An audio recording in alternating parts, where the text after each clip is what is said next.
अब हमारे दूसरे विनर हैं मियाँ मोहम्मद मोइज साहब, जिन्होंने इनामी रकम हासिल करने के लिए चौरी तैमूर साहब उनके पास जाएंगे, मियाँ तैमूर साहब, और अपने हाथों से उनको इनामी रकम देंगे। और ये सब बच्चे जो है क्लैपिंग करेंगे और इधर तस्वीर बनाएंगे। खड़े होके मुंह इधर करें, मुंह इधर करें जी। कि मियाँ तैमूर साहब जो हैं मियाँ मोइज साहब को इनामी रकम देते हुए सब बच्चे जोर क्लैपिंग करते हुए। जी मोइज साहब, आप क्या महसूस कर रहे हैं?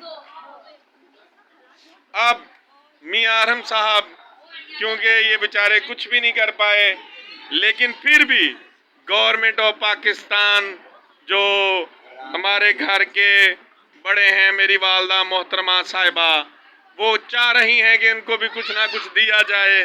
इस वजह से हम इनको खाली नहीं भेजते। इनके लिए सब बच्चे नेक दुआएं करें कि अल्लाह हमको हदायत दे। दुआ करो सब अरहम के लिए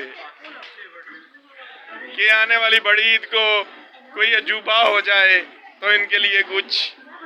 चले भाई सब बच्चे। पाकिस्तान, चौरी अब्दुल वाहद, मियाँ अली बशीर, खुरम शहजाद विरक, पाकिस्तान, मियाँ वसीम।